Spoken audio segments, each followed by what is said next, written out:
today's review, we're going to discuss the Delta Fusion 82. Standard cardboard box it comes in. Nice black.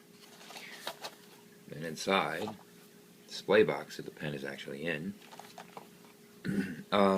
Brochure. This brochure tells you about the new Fusion Nib. The design, yada yada yada. I know you want to see the pen, but warranty card. This one actually, it's in different languages, but it does tell you different filling systems that Delta uses on their pens. It's kind of neat. Oh, Bryant Greer's PenTime card.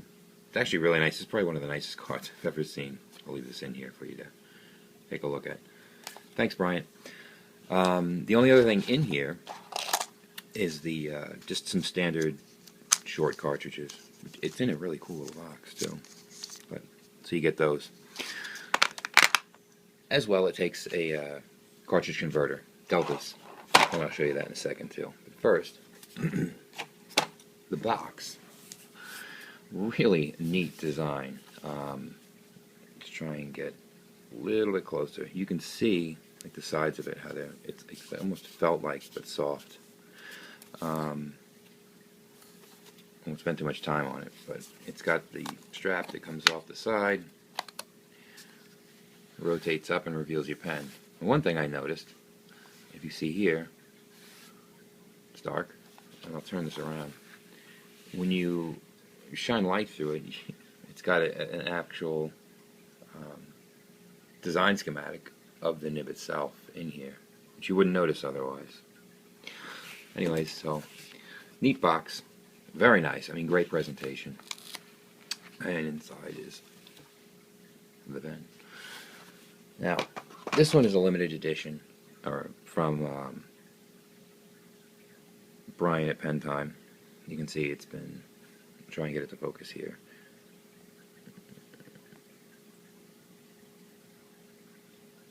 Mine is actually number 3 of 18.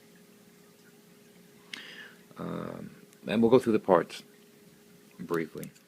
We'll start with the cap. The clip, very simple design, very nice. It's strong. I mean, it's got good pull to it.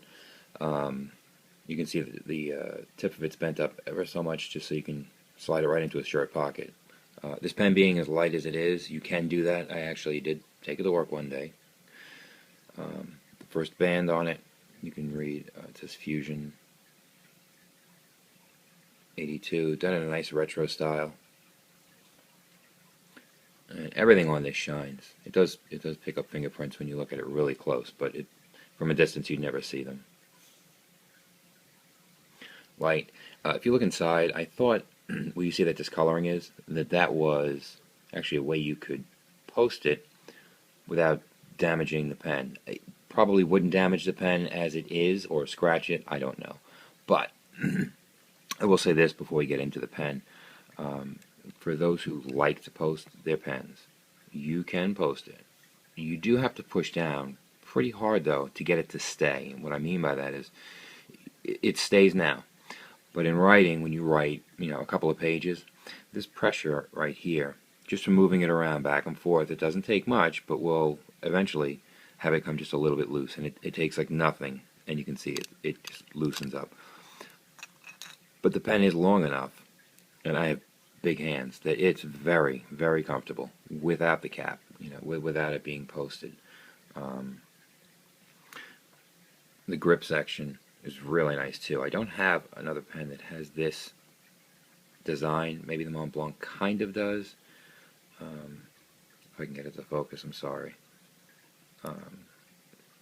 But it's just got this nice smooth section, slight ridge at the end, where you can hold it from. I keep my fingers a little bit above it, but if you were to hold it down low, it is nice, and it's a slope up so that it and it's smooth going sloped up is what I mean, where it's not digging into your fingers at all.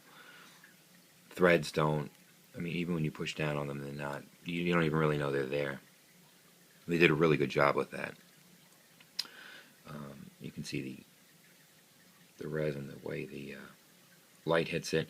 It's I guess like more of a molten caramel color. It's actually the brown, but you can see it's just gorgeous, gorgeous resin.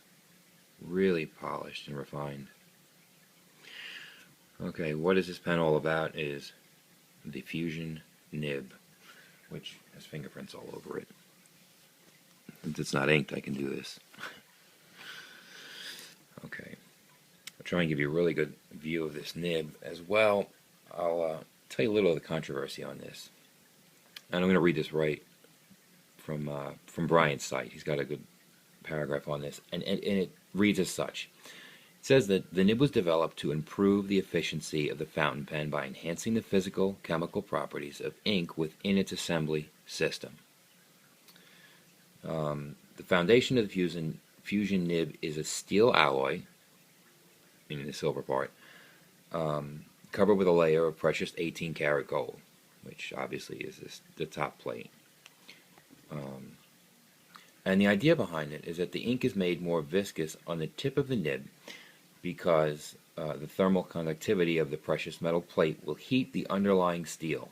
The higher temperature makes the ink flow more smoothly. Okay, well, like I said, it's been talked to death on all the forums.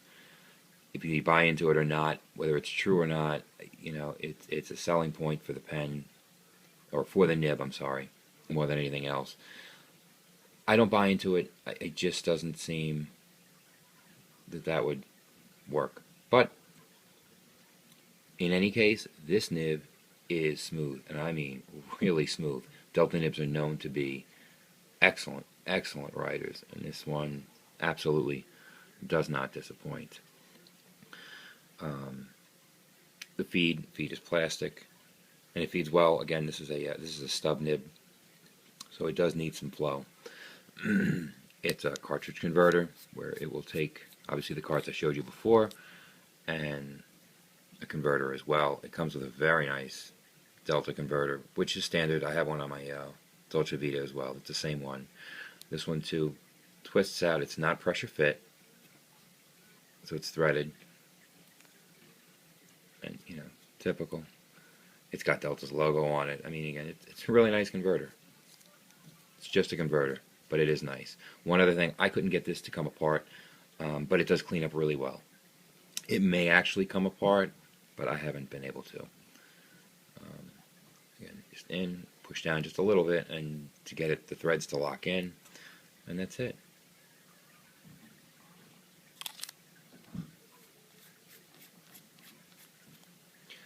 Beautiful, beautiful resin. I mean, the coloring really comes out. I can only imagine how some of the other ones are. I know there's a red, there's a blue. There's one other color, and I can't think of it right now. But you can see the detail in this.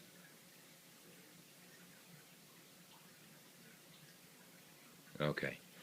All right, we're going to ink this up and do a quick writing sample with it. Okay, we're going to do a quick writing sample. We'll ink it up with some Ackerman. Got these a few months ago. This one is, I can't pronounce it. I'm not even going to bother. So it's the brown, and it's that brown. It's not about the ink, but give it a turn. Open it up. It's just the inner seal to make sure you don't get ink everywhere. Pen.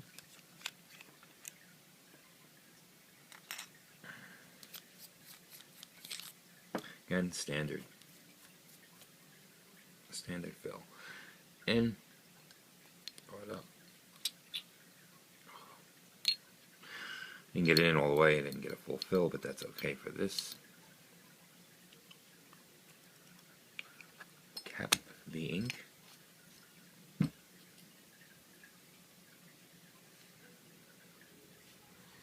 Quick wipe. And I didn't weigh it before I filled it. I am sorry. Let's weigh it now. The ink isn't going to make a tremendous difference in the weight. A little bit, but not much.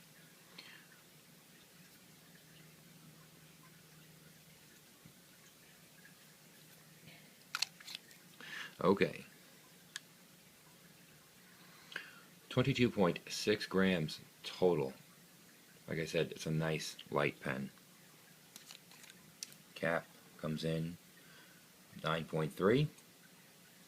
So when you're writing with this unposted with ink, half fill of ink, 13.4 grams. Again, really light pen.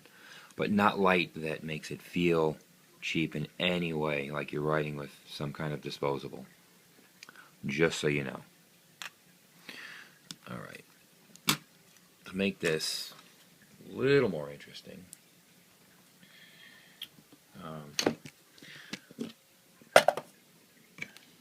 instead of using my standard Clairefontaine notebook, I'll use it as a backup. Let's see how it does. It's a beautiful Tomo River paper. Alright, quick writing sample. She's all inked up.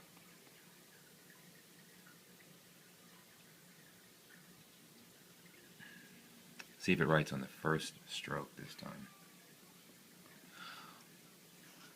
And it does.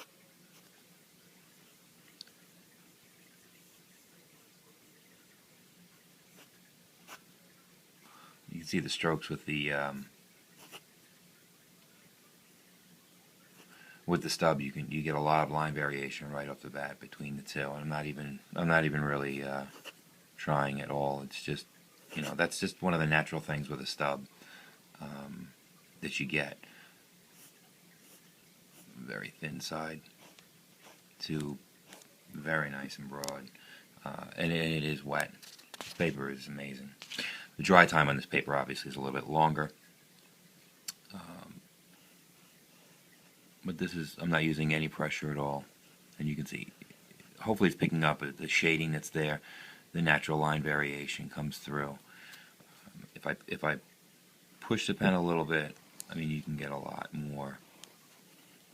But of course it puts down a lot more ink, so the dry time is going to be different. It's going to be longer.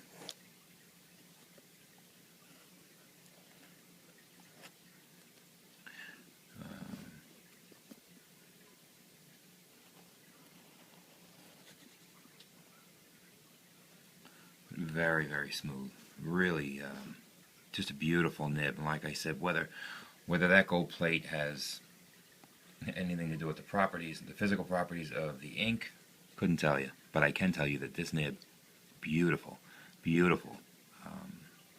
One of my signature things that I'll do at the end of something. I mean, you can see how unbelievably thin that is. Accent it with a thick line underneath. Beautiful. That's kind of it. This time I'll thank Bryant for this lovely pen. I don't know what kind of A that is, but with the camera on my face, it's kind of how it comes out sometimes. And again, I thank everyone for watching, and I hope this review gave you some great close-ups and some good details that maybe you're not going to see somewhere else. So we just ask everyone to please, if you like these videos, share them, let everybody know about Fountain Pen Day, and that's it for tonight. Thanks for watching. So I finished filming and I was staring at the paper and realized I spelled Brian's name wrong. Okay, so let's try this ending again. I'm going to leave that in there just because I'm so stupid it's funny. So let's try this again. Let's thank Bryant with an N for this great pen. And again, I thank everyone for watching. Have a great day and a great week. Enjoy.